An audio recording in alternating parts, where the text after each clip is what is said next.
Hello and welcome to Shop Planet for August 23rd, 2022. Do not adjust your screen. If you're looking at the screen right now, you're seeing me holding some of the fruits of our labor at a trip to Costco this past weekend. Yes, these are two 4.5 pounds of Nestle chocolate chips. Why am I holding them up on this video? More on that in a second. Costco is that 200-pound gallon of milk. We did not intend to buy a lot of chocolate chips. I also did not intend to buy an electric toothbrush.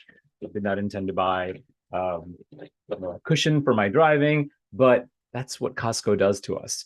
But that's not what I want to talk to you about just yet. A couple of things really quickly. If you haven't noticed, last week, President Joe Biden signed into law the Inflation Reduction Act of 2022, possibly one of the worst named acts in definitely recent history. Why is it poorly named? Nobody's against the concept of reducing inflation. I think generally we like that.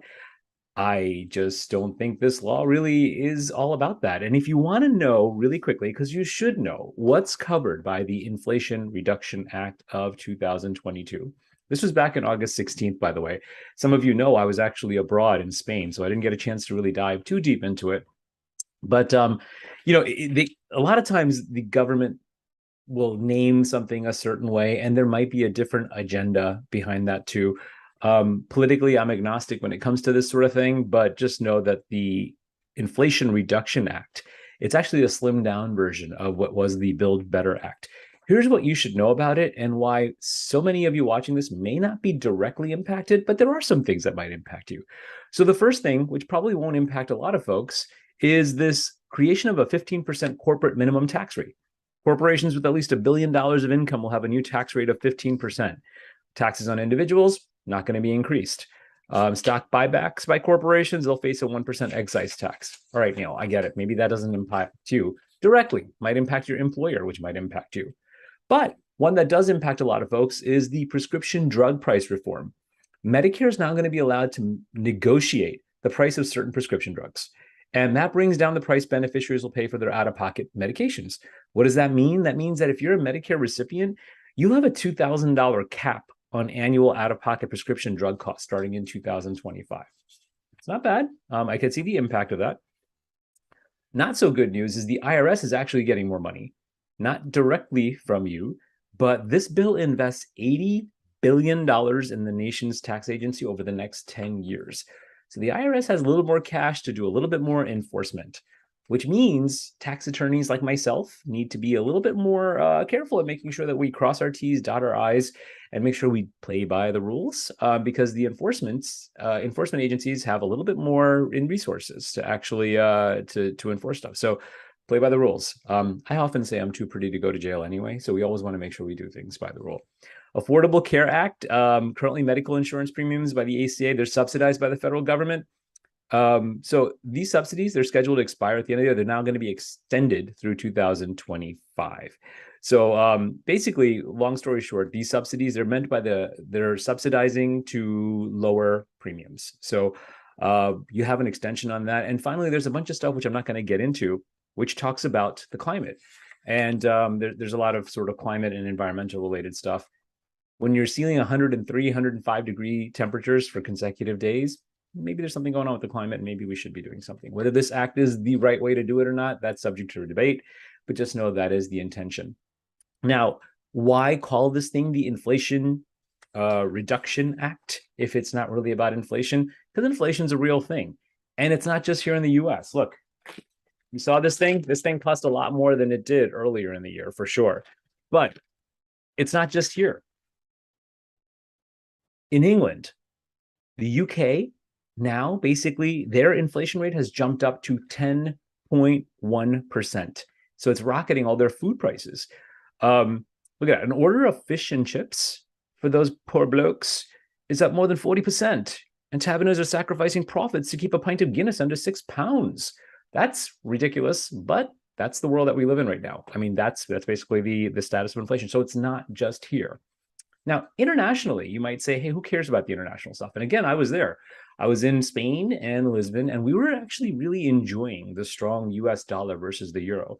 But it got me thinking, between my Spain trip and my Costco trip, a lot of us, when we think of the smell of those that fresh batch of chocolate chip cookies, it brings us back to happy memories of our childhood, maybe. Or you hear about this, when people are selling homes, they want they want to bake fresh cookies, and we think of it as a very uniquely American thing. And maybe these chocolate chip cookies are an American invention. Again, subject for debate. And if you think you know where chocolate chip cookies were invented, drop it in the notes, because quite frankly, I don't know. But you can let me know if it was. But Nestle, these chocolate chips right here, they're actually a Swiss product. It's a Swiss company. And although their products might be sold in America and it's part of our everyday for a long, long time, that's an international company.